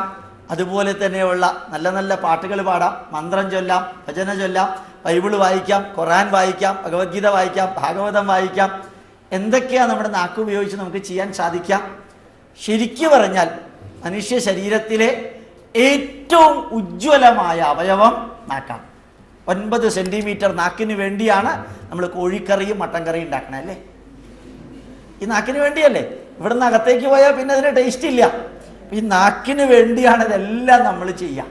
ഈ കേരളീയരുടെ ഏറ്റവും വലിയ പ്രശ്നം എന്താണെന്ന് ഞാനിപ്പോൾ അപ്പുറത്തെ കൊച്ചിൻ റിഫൈനറിയിലെ സ്കൂളിൽ പറയേണ്ടത് 3 കാര്യമാണ്. 1 ഹറി, 2 വറി, 3 കറി. 3 കാര്യമാണ് നമ്മളെപ്പോഴും പ്രശ്നം. ഹറി എന്ന് പറയുന്ന നാക്കിലൂടെ സംസാരിക്കുന്ന കേട്ടാൽ അറിയാം. വറി എന്ന് പറയുന്നത് നാക്കിലൂടെ സംസാരിക്കുന്നത് കേൾക്കാം. കറി എന്ന് പറയുന്നത് നാക്കിന് വേണ്ടിയിട്ടുള്ളതാണ്. അപ്പോൾ യഥാർത്ഥത്തിൽ നാവ് ഉപയോഗിച്ച് നല്ല രീതിയിൽ സംസാരിക്കാൻ പഠിക്കും. അധ്യാപകരൊക്കെ ഇവിടെ BEd വിദ്യാർത്ഥികളുണ്ട്. എന്നും ഓർമ്മിക്കുക, അധ്യാപകരാവുകയാണ് ഏറ്റവും വലിയ ഭാഗ്യം. കാരണം അവരെന്നും പഠിപ്പിക്കുന്ന രീതി പരിചയപ്പെടണം. ചില അധ്യാപകരൊക്കെ പഠിപ്പിക്കുന്നത് കണ്ടിട്ടുണ്ട്, അവർക്കും താല്പര്യമില്ല, വിദ്യാർത്ഥികൾക്കും താല്പര്യമില്ല. വിദ്യാർത്ഥികൾ ഇങ്ങനെ സംസാരിച്ചുകൊണ്ടിരിക്കും, അധ്യാപകർ ഇങ്ങനെ സംസാരിച്ചുകൊണ്ടിരിക്കും. വിദ്യാർത്ഥികളുടെ ശബ്ദം കൂടുന്നതിനനുസരിച്ച് അധ്യാപകരുടെ ശബ്ദവും കൂട്ടും. വാശിയാണ്. അതല്ല പഠിപ്പിക്കൽ. പഠിപ്പിക്കുക എന്ന് പറഞ്ഞാൽ വളരെ ഭംഗിയായിട്ട് ഓരോ വിദ്യാർത്ഥിയുടെയും മുഖഭാവം നോക്കി വേണം പഠിപ്പിക്കാൻ. ഈ അവിടെ നിന്ന് 5ാമത് ഇരിക്കുന്ന സ്റ്റുഡൻറ്റ് 10 മിനിറ്റായിട്ട് തല താഴ്ത്തി തന്നെ ഇരിക്കുകയാണ്. അപ്പോൾ ഈ വിദ്യാർത്ഥിയുടെ മുഖത്ത് എന്തുകൊണ്ട് പറ്റി? ഒന്നുകിൽ തലവേദന, അല്ലെങ്കിൽ സുഖമില്ല, അല്ലെങ്കിൽ വിഷയത്തോട് താല്പര്യമില്ല. ആ കുട്ടി എന്തുകൊണ്ട് അങ്ങനെ ഇരിക്കുന്നു? അവനെ മാറ്റണം. പിന്നെ അതിനകത്ത് ഇരിക്കാൻ സ്ഥലമില്ലാത്തതുകൊണ്ട് ഞാൻ അയാൾ ചോദിച്ചില്ല എന്ന് മാത്രമേ ഉള്ളൂ. അപ്പോൾ യഥാർത്ഥത്തിൽ എല്ലാ വിദ്യാർത്ഥികളുടെയും മുഖത്തു കൂടെ കണ്ണുപോകണം. പറയുന്ന വാക്കുകൾ വ്യക്തമായിരിക്കണം, ക്ലിയറായിട്ട് മനസ്സിലാകണം, മനസ്സിലാക്കിപ്പിക്കണം. അത് കഴിഞ്ഞ് തിരിച്ച് ചോദ്യങ്ങൾ ചോദിച്ചുകൊണ്ട് തിരിച്ചു വരാൻ സാധിക്കണം. നല്ല രീതിയിൽ 2 തരത്തിലുള്ള അറിവുണ്ട്. ഏതൊക്കെയാണ്? 2 മനസ്സിലായി ഇല്ലേ? അപ്പോൾ യഥാർത്ഥത്തിൽ ജീവിതത്തിൽ എന്നും വളരാനും ഉയരാനുമായിട്ട് നമുക്ക് സാധിക്കുമ്പോൾ നമുക്കൊരു പ്രത്യേകത ഉണ്ടാവണം, നമ്മുടെ സ്ഥാപനത്തിനൊരു പ്രത്യേകത ഉണ്ടാവണം, നമ്മളുമായി വളരുന്നതിന് എല്ലാത്തിലും പ്രത്യേകത ഉണ്ടാവണം. ഏത് കർമ്മമണ്ഡലത്തിലാണെങ്കിലും അതുപോലെ തന്നെ ജീവിതത്തിൽ വളരാൻ, ഉയരാൻ, നന്മയിലേക്ക് പോകാൻ ചെവിയിലൂടെ പഠിക്കാൻ സാധിക്കണം, കണ്ണിലൂടെ പഠിക്കാൻ സാധിക്കണം, നാവ് ഉപയോഗിച്ച് പഠിക്കാൻ സാധിക്കണം, പഠിപ്പിക്കാൻ സാധിക്കണം. ചില വിദ്യാർത്ഥികളോട് ഞാൻ പറയാറുണ്ട്, നിങ്ങളെപ്പോൾ പഠിക്കുമ്പോഴും ഓർമ്മിക്കുക, 14 മിനിറ്റാണ് നിങ്ങൾക്ക് ശ്രദ്ധിച്ച് കേൾക്കാൻ സാധിക്കുക. അതിൽ കൂടുതൽ സാധിക്കില്ല. അർത്ഥം മനസ്സിലായി? 45 മിനിറ്റാണ് ക്ലാസ്സെങ്കിലും 14 മിനിറ്റിൽ കൂടുതൽ നിങ്ങൾക്ക് ശ്രദ്ധിക്കാൻ സാധിക്കില്ല. അതുകൊണ്ട് നിങ്ങൾ തന്നെ എന്ത് ചെയ്യണം? ചിലപ്പോൾ ചിലത് കുറിച്ചെടുക്കണം. അപ്പം ശ്രദ്ധ കേൾക്കുന്നതിൽ നിന്ന് കാണുന്നതിലേക്ക് പോയി. അപ്പം തലച്ചോറ് റെസ്റ്റ് എടുക്കാം. പിന്നെ കേട്ടത് ഒന്ന് ചിന്തിക്കാൻ വേണ്ടി ശ്രമിക്കുക. അപ്പം കേട്ടതിൽ നിന്ന്, കണ്ടതിൽ നിന്ന് ചിന്തയിലേക്ക് നമ്മുടെ ക്ലാസ് പോയി. ഇപ്പം നോട്ട് ചെയ്തതൊന്ന് വായിക്കുക, എന്നിട്ടൊന്ന് റിക്കളക്ട് ചെയ്യുക. സംശയം ഉണ്ടെങ്കിൽ ഒന്ന് ചോദിക്കുക. അപ്പം നമ്മളുടെ ചിന്തകൾ മാറിക്കൊണ്ടിരിക്കുമ്പോൾ ക്ലാസ് നല്ല രസകരമാവും. നിങ്ങൾ അവിടെ നിന്ന് എന്നെ നോക്കുമ്പോൾ നിങ്ങളുടെ വലത്തെ കണ്ണ് 14 മിനിറ്റ് പ്രവർത്തിക്കുന്നു. അത് കഴിഞ്ഞ് വലത്തെ കണ്ണ് റെസ്റ്റ് എടുക്കും. പിന്നെ 14 മിനിറ്റ് ഇടത്തെ കണ്ണാണ് പ്രവർത്തിക്കുന്നത്. അതുകൊണ്ടാണ് 14 മിനിറ്റ് നിങ്ങൾക്ക് ശ്രദ്ധിക്കാൻ പറ്റുള്ളൂ. വലത്തെ കണ്ണിൻ്റെ ജോലി ഇടത്തെ കണ്ണിലേക്ക് പോകുമ്പോൾ നിങ്ങളുടെ ശ്രദ്ധ മാറിയിട്ടുണ്ടാവും. അങ്ങനെ പലതും തിരിച്ചും മറിച്ചും പറഞ്ഞു വേണം വീട്ടിലാണെങ്കിലും നിങ്ങൾ പഠിക്കാൻ. 10 പ്രാവശ്യം എഴുതുന്നതിന് തുല്യമാണ് 1 പ്രാവശ്യം കേൾക്കുന്നത്. 10 പ്രാവശ്യം വായിക്കുന്നതിന് തുല്യമാണ്. അത്ര കറക്റ്റായിട്ട് നിങ്ങൾ മെമ്മറി വെച്ചുകൊണ്ടിരിക്കുന്നു. ഉച്ചയൂണ് കഴിഞ്ഞ് കുട്ടികൾ ഉറങ്ങേണ്ട സമയമാണ് ചിലരൊക്കെ. എന്നാലും നിങ്ങൾക്ക് വളരെ കൃത്യമായിട്ട് സാധിക്കുന്നുണ്ട്. ഇത് കറക്റ്റായിട്ട് ശ്രദ്ധിക്കുന്നതിൻ്റെ ലക്ഷണമാണ്. അത് മുമ്പിലിരിക്കുന്നത് മൊത്തം ആൺകുട്ടികളാണ്. ഒത്തിരി അധികം വെകിളി പിടിച്ചിരിക്കേണ്ട പാർട്ടീസാണ്. എന്നാലും അവരോട് പറയേണ്ട കേട്ടോ. എന്നാലും വളരെ ശ്രദ്ധയോടുകൂടി അവർ എത്ര രസമായിട്ടായിരിക്കുന്നത്. ഇതാണ് യഥാർത്ഥത്തിൽ ഒരു വിദ്യാർത്ഥിയുടെ ലക്ഷണം. വിദ്യാർത്ഥിയുടെ ലക്ഷണം എന്താ അറിയോ? കാകദൃഷ്ടി ഭഗധ്യാനം ശ്വാനനിദ്ര തദൈവച.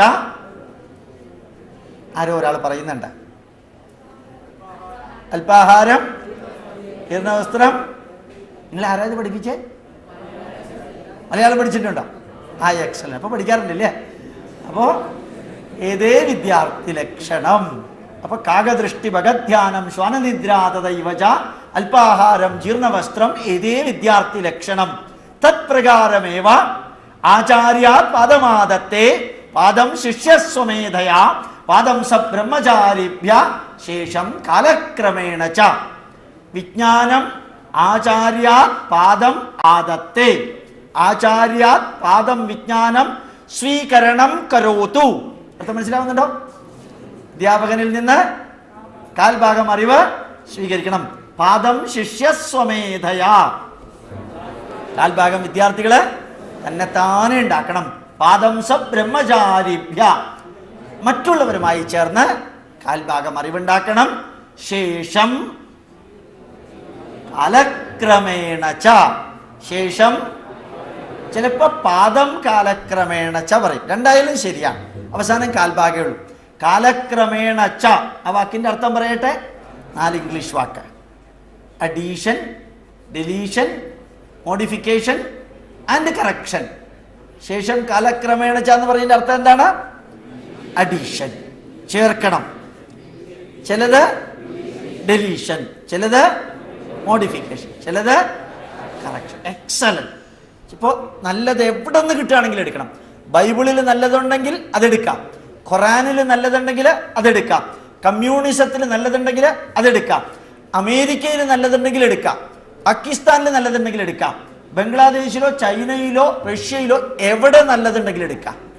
നല്ലതല്ലെങ്കിൽ എവിടെ നിന്നും എടുക്കരുത്. അർത്ഥം മനസ്സിലായി? ഡെലീഷൻ. ചിലത് ചീത്തയാണെങ്കിൽ ഡിലീറ്റ് ചെയ്ത് കളയണം. അത് എത്ര മഹത്വമേറിയതാണെങ്കിലും ആവശ്യമില്ലാത്തത് ഡിലീറ്റ് ചെയ്ത് കളയണം. ചിലത് മോഡിഫൈ ചെയ്യണം. ചിലത് ചെറിയ അറിവുകളായിരിക്കും, അത് അതേപോലെ ജീവിതത്തിൽ പറ്റില്ല. അപ്പം മോഡിഫൈ ചെയ്യണം. ചിലത് നമ്മൾ അറിഞ്ഞത് തെറ്റായിരിക്കും, അത് നമുക്ക് ജീവിതത്തിൽ പകർത്താൻ എന്ത് ചെയ്യണം? കറക്റ്റ് ചെയ്യണം. മനസ്സിലായല്ലോ? അപ്പം 4 തരത്തിലുള്ള രീതിയിലാണ് നമുക്ക് കിട്ടുക. 4 ഇംഗ്ലീഷ് വാക്ക് ഏതൊക്കെയാണ്? അവസാനത്തെ കാൽഭാഗം എപ്പോഴാണ് നമുക്ക് കിട്ടുക?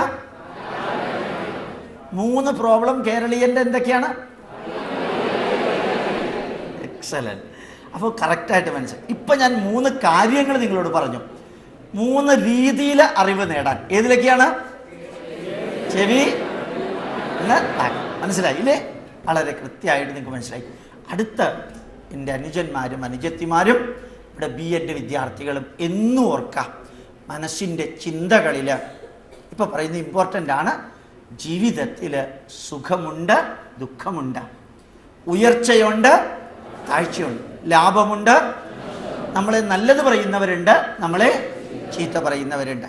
അതിന് വേദനയുള്ള ദിവസമുണ്ട്, വേദന ഇല്ലാത്ത അനുഭവമുണ്ട്, കണ്ണുനീര്, കരച്ചിലിൻ്റെ കണ്ണുനീരുണ്ട്, സന്തോഷത്തിൻ്റെ കണ്ണുനീരുണ്ട്. ഇതെല്ലാം കൂടി ചേർന്നതാണ് നമ്മുടെ ജീവിതം. ഒരിക്കലും നിങ്ങൾ ധരിക്കരുത് ജീവിതം സുഖം മാത്രമുള്ളതാണ്, ജീവിതത്തിൽ ലാഭം മാത്രമുള്ളതാണ്, ജീവിതത്തിൽ നേട്ടം മാത്രമുള്ളതാണ്, ജീവിതത്തിൽ നന്മ മാത്രമുള്ളതാണ്. അങ്ങനെ ഒരു സംഭവമേ ലോകത്തിലില്ല. വിവേകാനന്ദൻ ലണ്ടനിലെ പ്രഭാഷണത്തിൽ പറഞ്ഞൊരു വരിയുണ്ട്, the nose which takes the first breath, the same nose takes the last breath. അർത്ഥം മനസ്സിലായി? ഏത് മൂക്കാണോ ആദ്യത്തെ ശ്വാസം എടുക്കുന്നത്, അതേ മൂക്ക് അവസാനത്തെ ശ്വാസം. ഏത് വായിലൂടെയാണോ ആദ്യത്തെ ഭക്ഷണം കഴിക്കുന്നത്, ഏത് വ്യക്തിയാണോ ഭൂമിയിൽ ജനിച്ചത്, ആ വ്യക്തി ഭൂമിയിൽ മരണമുണ്ട്. ഏത് നെർവുകളാണോ സന്തോഷത്തിൻ്റെ വികാരം തലച്ചോറിൽ എത്തിക്കുന്നത്, അതേ നെർവാണ് വേദനയുടെ വികാരവും എത്തിക്കുന്നത്. ഇതിൻ്റെ അർത്ഥം എന്താണ്? ജീവിതത്തിൽ എന്നും രണ്ട് ആസ്പെക്റ്റുകളുണ്ട്. എന്നും ഓർക്കണം. പരീക്ഷയ്ക്ക് മാർക്ക് കുറഞ്ഞു എന്ന് പറഞ്ഞ് ചിലപ്പോൾ ഭയങ്കരമായിട്ട് ആത്മഹത്യ ചെയ്യാൻ ഉള്ള പ്രവണതയുള്ളവരുണ്ട്. എനിക്കൊരു കൂട്ടുകാരനുണ്ടായിരുന്നു, ഒരു പക്ഷേ നിങ്ങൾക്കറിയാം, മെറീന പ്ലൈവുഡ് എന്ന് കേട്ടിട്ടുണ്ടോ? ആരെങ്കിലും കേട്ടിട്ടുണ്ടില്ലേ? അദ്ദേഹം, അതിൻ്റെ ഉടമസ്ഥൻ എൻ്റെ കൂട്ടത്തിൽ പഠിച്ച ആളാണ്. 10ാം ക്ലാസ്സിൽ ഒരുമിച്ച് പഠിച്ചു കഴിഞ്ഞ് അദ്ദേഹം പിന്നെ വേറെ ഏതോ വഴിക്ക് പോയി, ഞാനും വേറെ ഏതോ വഴിക്ക് പോയി. അത് കഴിഞ്ഞ് ഒരു 8 മാസം മുമ്പ് അദ്ദേഹം എൻ്റെ വീട്ടിൽ തിരുവനന്തപുരത്ത് വന്നിരുന്നു. ഗോപാലേഷനെ കാണണമെന്ന് വലിയൊരു ആഗ്രഹം എന്ന് പറഞ്ഞാൽ പ്രമോദ് വന്നത്. എന്താ പ്രമോദ്, എത്ര കാലമായി കണ്ടിട്ടെന്ന് പറഞ്ഞ് കുറച്ച് നേരം സംസാരിച്ചു. അപ്പോൾ ഞാൻ ചോദിച്ചു, ഇപ്പോൾ പ്രമോദ് എന്താ ചെയ്യുക? തനിക്ക് അറിയാമല്ലോ ഇല്ലേ, താൻ 10ാം ക്ലാസ്സിൽ പാസ്സായപ്പോൾ ഞാൻ ഭാഗ്യത്തിന് 10ാം ക്ലാസ്സിൽ തോറ്റു. അയാൾ പറഞ്ഞ ഭാഗ്യത്തിന് 10ാം ക്ലാസ്സിൽ, അയാൾ പറഞ്ഞ വാക്കാണ്. ഞാൻ എന്താ പ്രമോദ് ഭാഗ്യത്തിന് തോറ്റു എന്ന് പറയണേ? ഞാൻ തോറ്റത് കൊണ്ട് എൻ്റെ അച്ഛൻ്റെ അടുത്തേക്ക് പോയപ്പോൾ അച്ഛൻ പറഞ്ഞു, ഇനി നീ പഠിക്കണ്ടെന്ന് പറഞ്ഞു. അപ്പോൾ ഭാഗ്യത്തിന് എനിക്ക് സന്തോഷമായി, കാരണം പഠിക്കണ്ടെന്ന് പറഞ്ഞുകൊണ്ട്. അതെന്താ കാരണം? ഇനി പഠിച്ചാലും നന്നാവില്ല എന്ന് എനിക്ക് തോന്നണമെന്ന് ചിരിച്ചുകൊണ്ട് അദ്ദേഹത്തിൻ്റെ അച്ഛൻ പൗലോസ് പറഞ്ഞു. അപ്പോൾ യഥാർത്ഥത്തിൽ എന്താ സംഭവിച്ചത്? എന്നിട്ട് അച്ഛൻ പറഞ്ഞു, നീ ഒരു കാര്യം ചെയ്യും, നീ ഒരു കച്ചവടം തുടങ്ങാം, അതേ നിനക്ക് പറ്റുള്ളൂ എന്ന് പറഞ്ഞു. അങ്ങനെ പ്ലൈവുഡ് കച്ചവടം തുടങ്ങി. 1 വർഷം കഴിഞ്ഞപ്പോൾ അടിപൊളി വിജയം. ഇപ്പം അദ്ദേഹത്തിന് 189 വലിയ ഷോറൂമുണ്ട്. കുവൈറ്റിലുണ്ട്, ബഹ്റൈനിലുണ്ട്, ദുബായിലുണ്ട്, മസ്കറ്റിലുണ്ട്, ഒമാനിലെ വ്യത്യസ്ത രാജ്യങ്ങളിലുണ്ട്, ബോംബെയിലുണ്ട്. 189 13 ഫാക്ടറി ഉണ്ട്. ഈ പ്ലൈവുഡ് ഉണ്ടാക്കുന്ന ഫാക്ടറി. അതിൽ 13ാമത്തെ ഫാക്ടറി ഉദ്ഘാടനം ചെയ്യുന്ന സമയത്ത് ഞാനും വരണമെന്ന് പറയാനാണ് അയാൾ ക്ഷണിക്കാൻ വന്നത്. അപ്പം ഞാൻ ആലോചിച്ചു, ഇയാളെങ്ങാനും 10ാം ക്ലാസ് പാസ്സായിരുന്നെങ്കിൽ എന്തൊരബദ്ധമായിരുന്നു അല്ലേ? അയാൾ പാസ്സാവാത്തത് നന്നായി അല്ലേ? അതുകൊണ്ട് 189 കഴിഞ്ഞ വർഷം ഞാൻ ഇവിടെ വന്ന് പ്രഭാഷണത്തിൽ 179 കടകളെന്നാണ് പറഞ്ഞത്. ഇപ്പോൾ 10 കൂടി, അതുകൊണ്ടാണ് 189 ആക്കിയത്. അപ്പം 189 കടകൾ, 13 ഫാക്ടറി, 2000-ലധികം ജോലിക്കാർ, അത്രയും കുടുംബാംഗങ്ങൾ സന്തോഷത്തോടു കൂടി സുഖത്തോടു കൂടി ജീവിക്കുന്നത് എന്തുകൊണ്ടാണ്? ഇയാൾ 10ാം ക്ലാസ് തോറ്റത്. നിങ്ങൾ തോറ്റേക്കരുത് കേട്ടോ. അതുകൊണ്ട് ഞാൻ നിങ്ങൾക്ക് വേണ്ടിയല്ല പറഞ്ഞത്. അപ്പം ജീവിതത്തിൽ പരാജയം എന്നുള്ളതിനെ വിജയമാക്കി മാറ്റാം. എന്താക്കി മാറ്റണം? വിജയമാക്കി മാറ്റണം. അതാണ് നമ്മുടെ പൈതൃകം പറയുന്നത്. ശകുനി കള്ളച്ചൂത് കളിച്ചത് കൊണ്ടാണ് മഹാഭാരതം ഉണ്ടായത്. ശകുനി കള്ളച്ചൂത് കളിച്ചില്ലായിരുന്നെങ്കിൽ എന്താ സംഭവിക്കുക? പാണ്ഡവർ ജയിക്കും. ജയിച്ചു കഴിഞ്ഞാൽ അവരാരാവും? അവർ രാജാക്കന്മാരാവും. 1 വർഷം കഴിഞ്ഞാൽ എന്താവും? ധർമ്മപുത്രരുടെ മന്ത്രിസഭയുടെ 1ാം വാർഷികം. 5 വർഷം കഴിയുമ്പോൾ 5ാം വാർഷികം. അന്ന് ഇലക്ഷൻ ഇല്ല ഭാഗ്യത്തിന്. അപ്പോൾ 10 വർഷം കഴിയുമ്പോൾ 10ാം വാർഷികം, 25 വർഷം കഴിയുമ്പോൾ സിൽവർ ജൂബിലി, 50 വർഷം കഴിയുമ്പോഴത്തേക്കും ഗോൾഡൻ ജൂബിലി, 60 വർഷം കഴിയുമ്പോൾ പ്ലാറ്റിനം ജൂബിലി. അപ്പോഴത്തേക്കും ധർമ്മപുത്രർക്ക് വയസ്സായിട്ടുണ്ടാവും. അപ്പം മാതൃഭൂമിയുടെ 8ാമത്തെ പേജിൽ വരും, വാർദ്ധക്യ സഹജമായ രോഗം കൊണ്ട് ധർമ്മപുത്രൻ ഇഹലോകവാസം വെടിഞ്ഞു, കൃഷ്ണരാമ ഗോവിന്ദ. അപ്പം മഹാഭാരതം എത്ര പേജ് ഉണ്ടായി? ഇപ്പം ഞാൻ പറഞ്ഞതെല്ലാം കൂടി ചേർത്ത് എഴുതിയാൽ കൂടി വന്നാൽ 10 പേജ്. ഇപ്പം മഹാഭാരതം എത്ര പേജ് ഉണ്ട്? 1,25,000 ശ്ലോകങ്ങളുള്ള ലോകത്തിലെ ബിഗ്ഗസ്റ്റ് ഗ്രന്ഥമാണ്. ലോകത്തിലെ ബിഗ്ഗസ്റ്റ് ഗ്രന്ഥമാണ് മഹാഭാരതം. അങ്ങനെ ഉണ്ടാവാൻ കാരണം ശകുനി അതിനെ നെഗറ്റീവിനെ പോസിറ്റീവാക്കി മാറ്റി. മന്ദര ശ്രീരാമനോട് കാട്ടിലേക്ക് പോകണമെന്ന് പറഞ്ഞില്ലായിരുന്നെങ്കിൽ രാമൻ രാജാവാവും. 5 വർഷം കഴിയുമ്പോൾ ബാക്കിയുള്ളത് നിങ്ങൾക്കറിയാം. രാമായണം എത്ര പേജ് ഉണ്ടാവും? കൂടി വന്ന 10 കഴിച്ച. അപ്പൊ ആ മന്ദര കൈകേയിയെ ഉപദേശിച്ച നെഗറ്റീവ് രാമായണം എന്ന ഗ്രന്ഥം എഴുതാൻ കാരണമായി. ഇന്ന് രാമനില്ല, ലക്ഷ്മണനില്ല, ശത്രുഘ്നില്ല, ഭരതനില്ല, കൈകേയില്ല, ദശരഥനില്ല, വാൽമീകിയില്ല, ആരുമില്ല. പക്ഷെ എന്തോരെണ്ണം ഉണ്ട്? എന്താ ഉള്ളത്? രാമായണം ഉണ്ട്. എക്സലന്റ്. രാമായണം ഇന്നുണ്ട്, മറ്റുള്ളതൊക്കെ പോയി. ഇത് തന്നെയാണ് മഹാഭാരതം. മഹാഭാരതം ഇന്നുണ്ട്, മറ്റെല്ലാം പോയി. അപ്പം നിങ്ങളുടെ ജീവിതത്തിൽ ഇന്നും ഓർമ്മിക്കാം, മനസ്സ് എന്ന് പറയുന്നതാണ് മനുഷ്യനെ വ്യത്യസ്തമാക്കുന്നത്. എത്ര തരത്തിലുള്ള ജീവികളുണ്ട് ഭൂമിയിലെന്നറിയോ? 16 ലക്ഷം തരത്തിലുള്ള ജന്തുക്കളാണ് ഭൂമിയിലുള്ളത്. 16 ലക്ഷം തരത്തിലുള്ള ജന്തുക്കൾ, 4 ലക്ഷം തരത്തിലുള്ള സസ്യങ്ങൾ, 80,000 തരത്തിലുള്ള വൃക്ഷങ്ങൾ, 10 ലക്ഷം തരത്തിലുള്ള സൂക്ഷ്മജീവികൾ. അതിൽ മനുഷ്യന് മാത്രമാണ് മാൻ എന്ന പേര് കിട്ടിയത്. മാൻ എന്ന പേര്. മാൻ എന്ന പേര് എവിടെ നിന്നാണ് ഉണ്ടായത്? മനസ്സ് അല്ലേ? മനഃ എന്നുള്ള സംസ്കൃത വാക്കിൽ നിന്ന് മാൻ എന്ന വാക്കുണ്ടായി. സംസ്കൃതത്തിലെ നാമം എന്ന വാക്കിൽ നിന്നാണ് നെയ്ം എന്ന വാക്കുണ്ടായത്. നെയ്ം ഉണ്ടായത് എങ്ങനെയാ?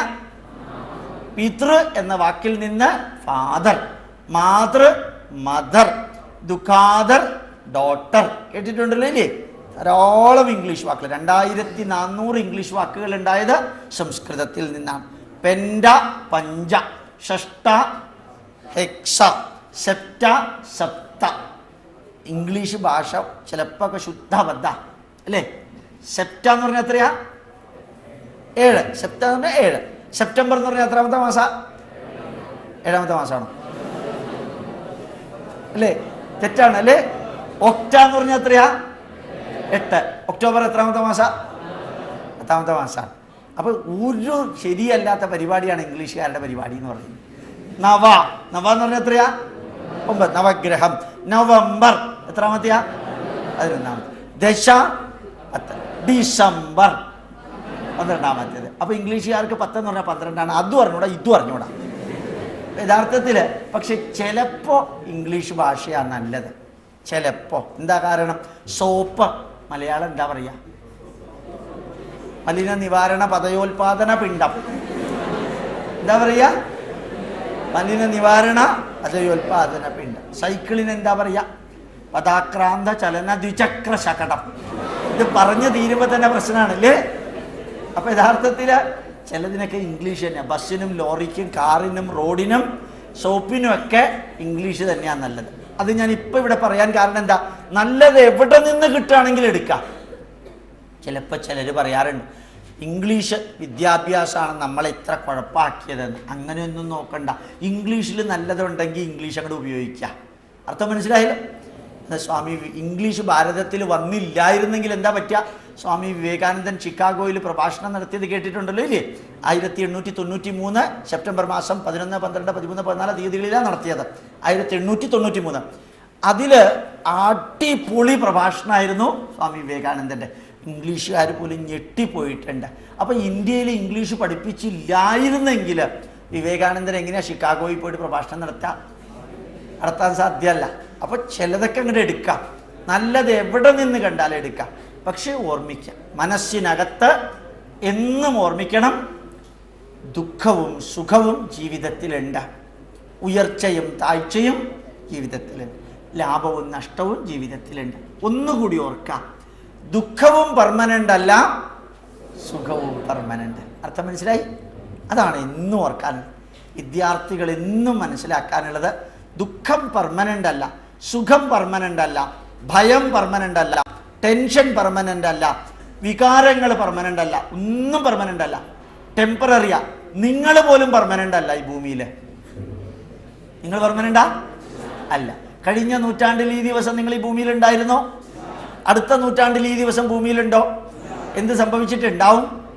ഒന്നില്ലെങ്കിൽ ചത്തിട്ടുണ്ടാവും, അല്ലെങ്കിൽ മരിച്ചിട്ടുണ്ടാവും. യഥാർത്ഥത്തിൽ പെർമനൻ്റ് അല്ല. ഇത് മനസ്സിനകത്ത് എന്നും ഉണ്ടാവണം. ഇനി അടുത്ത് കുറച്ച് വ്യത്യാസമുള്ളൊരു കാര്യം പറയാം. 4 രീതിയിൽ നിങ്ങൾ അറിവ് നേടിയാൽ ചില അറിവ് അച്ഛനും അമ്മയും പകർന്നു തരികയാണ് ആചാരങ്ങളായിട്ട്. നിങ്ങൾ വിദ്യാർത്ഥികളാണ്, ഒരു കാരണവശാലും വടക്കോട്ട് തലവെച്ച് കിടക്കരുത്. വടക്കോട്ട് തലവെച്ച് എന്താ കാരണം അറിയോ? ഭൂമിയുടെ മാഗ്നറ്റിക് മെറിഡിയന് പാരലായിട്ട് കിടന്നാൽ ഹീമോഗ്ലോബിൻ മാഗ്നറ്റിക് മെറ്റീരിയലാണ്. തലച്ചോറിലെ ബ്ലഡ് വെസൽസിൽ ട്രാപ്ഡ് ആയിട്ട് മാഗ്നറ്റിക് മെറിഡിയന് പാരലായിട്ട് കിടക്കുമ്പോൾ ഉണ്ടാകും. അപ്പോൾ തലച്ചോറിന് ആവശ്യമായിട്ട് ഓക്സിജൻ കിട്ടില്ല. ഓക്സിജൻ കിട്ടിയില്ലെങ്കിൽ പഠിച്ചത് മറന്നു പോകാൻ സാധ്യതയുണ്ട്, തലവേദന എടുക്കാൻ സാധ്യതയുണ്ട്, ദേഷ്യം വരാൻ സാധ്യതയുണ്ട്.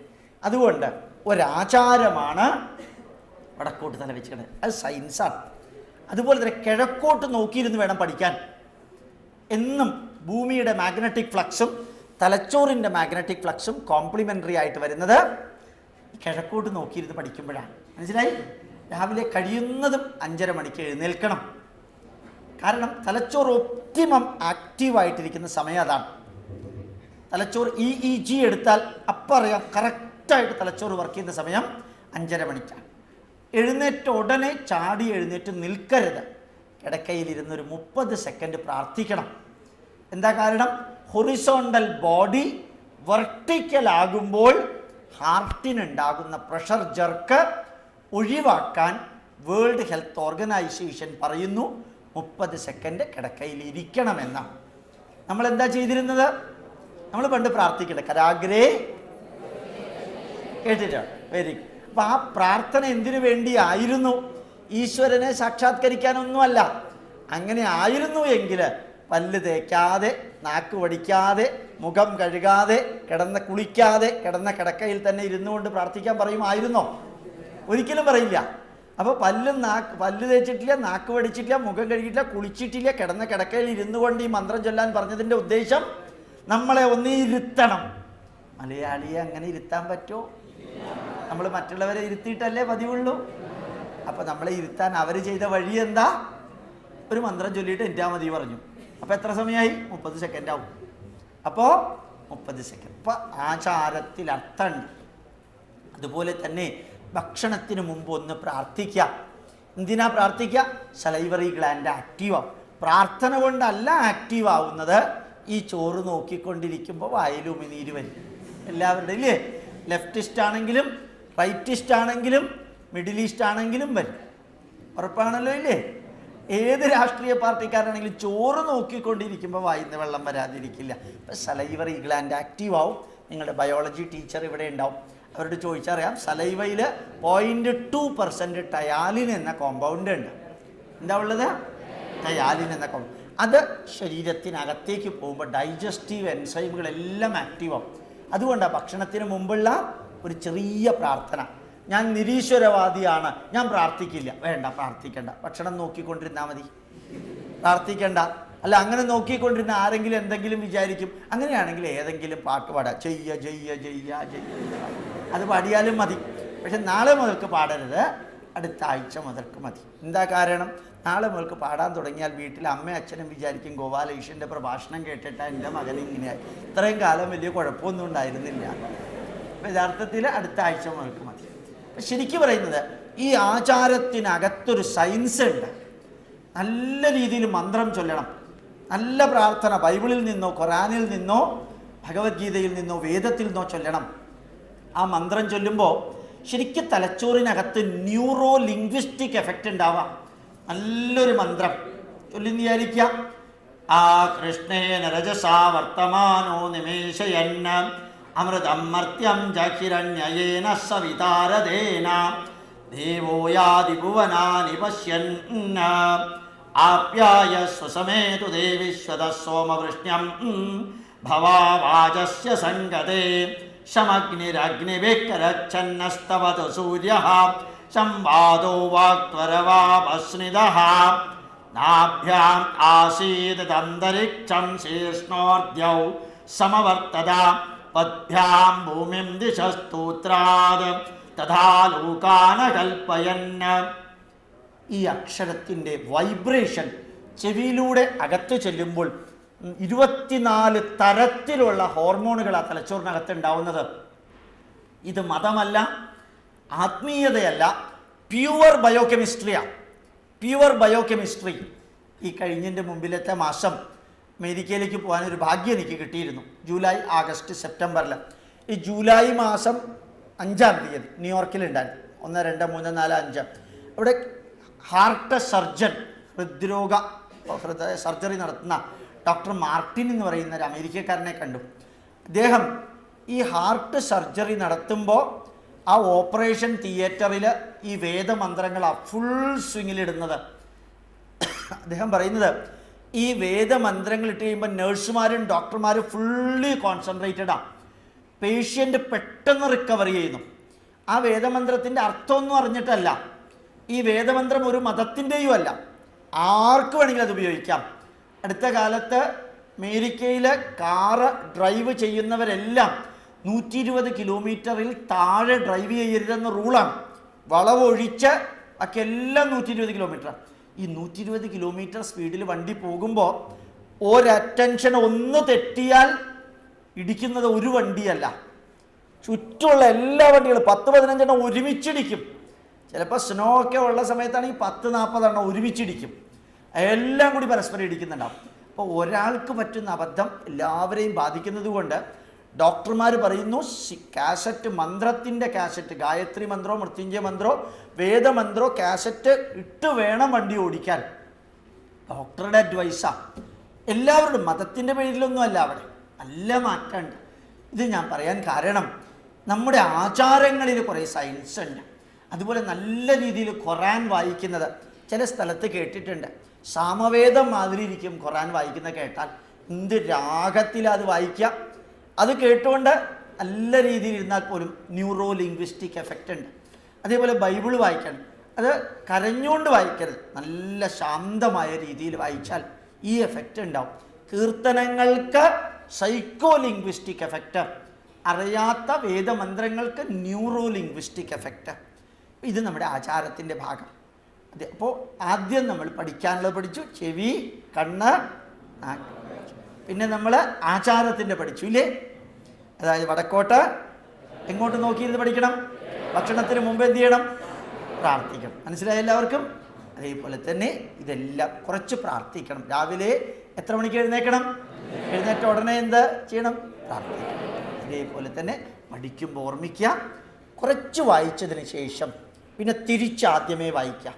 വായിച്ചത് സ്ക്രിബിൾ ചെയ്ത് നോട്ട് ചെയ്ത് വെക്കുക. എന്നിട്ട് അതൊന്ന് വായിച്ചു നോക്കാം. അടുത്ത ചാപ്റ്റർ പഠിക്കുന്നതിന് മുമ്പ് ഒന്നാമത്തെ ചാപ്റ്റർ വീണ്ടും പഠിച്ചു നോക്കാം. ഇങ്ങനെ പഠിക്കുക. എ പഠിക്കണം, എന്നിട്ട് ബി പഠിക്കുക. സിയിലേക്ക് കിടക്കുന്നതിന് മുമ്പ് എ ബി പഠിക്കുക, എന്നിട്ട് സിയിലേക്ക് കിടക്കുക. എന്നിട്ട് ഡി പഠിക്കുന്നതിന് മുമ്പ് എ ബി സി ഡി. മനസ്സിലായി? എ എന്ന് പറയുന്നത് എന്താ? ഒന്നില്ലെങ്കിൽ ഒരു ക്വസ്റ്റ്യൻ ആൻസർ, അല്ലെങ്കിൽ ഒരു ചാപ്റ്റർ, അല്ലെങ്കിൽ ഒരു പാരഗ്രാഫ്, അല്ലെങ്കിൽ ഒരു എസ്സേ. അപ്പോൾ ഇങ്ങനെ റിവേഴ്സ് ചെയ്ത് വരണം. പഠിച്ചതിന് ശേഷം ഒന്ന് സ്ക്രിബിൾ ചെയ്ത് ഒന്ന് നോട്ട് ചെയ്ത് വെക്കണം. തറോ ആയിരിക്കും. കുറച്ച് നേരം നിങ്ങൾ വായിച്ച് പഠിച്ചു കഴിഞ്ഞാൽ പുസ്തകം താഴെ വെച്ച് ഒന്ന് പുറത്തേക്ക് ഇറങ്ങി നടക്കണം. അല്ലെങ്കിൽ അടുക്കളയിൽ പോയിട്ട് അടുക്കളയിൽ വല്ല ദോശ ഉണ്ടാക്കി വെച്ചിട്ടുണ്ടെങ്കിൽ അമ്മ കാണാതെ തിന്നിട്ട് വന്നിട്ട് പിന്നെയും പഠിക്കണം. എപ്പോഴും തലച്ചോറിന് ലിഷർ ആവശ്യം, ഫറ്റീഗ് ഉണ്ടാക്കുന്ന രീതിയിൽ പഠിക്കരുത്.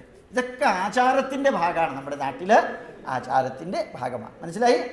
ഇനി അടുത്തത് നമ്മുടെ ജീവിതത്തിൽ അച്ഛൻ്റെയും അമ്മയുടെയും ഒരു കാര്യം കൂടിയാണ്. ഇന്ന് ഓർക്കുക, നിങ്ങൾക്ക് ജന്മം നൽകി നിങ്ങളെ വളർത്തി വലുതാക്കിയ മാതാപിതാക്കളുണ്ട്.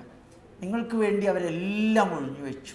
അവരുടെ സമയം, അവരുടെ ഊർജം, അവരുടെ സമ്പത്ത് എല്ലാം മക്കൾക്ക് വേണ്ടി. നിങ്ങൾ വളരുന്നത് കണ്ട് സന്തോഷിക്കാൻ വേണ്ടി. നമ്മൾ ചെറിയ കുട്ടിയായിരുന്ന സമയത്ത് അമ്മ വാരിയെടുത്ത് ഉമ്മ വെച്ചത്, അമ്പിളിയമ്മാവിനെ കാണിച്ചു ചോറ് തന്നത്, LKGയിലും UKGയിലും നമ്മൾ പോകുമ്പോൾ നമ്മൾ കരഞ്ഞപ്പോൾ 4 മണിക്ക് വരുമെന്ന് പറഞ്ഞ് സമാശ്വസിപ്പിച്ചത്, നമ്മൾക്ക് വേണ്ടി അവർ ജീവിക്കുന്നു.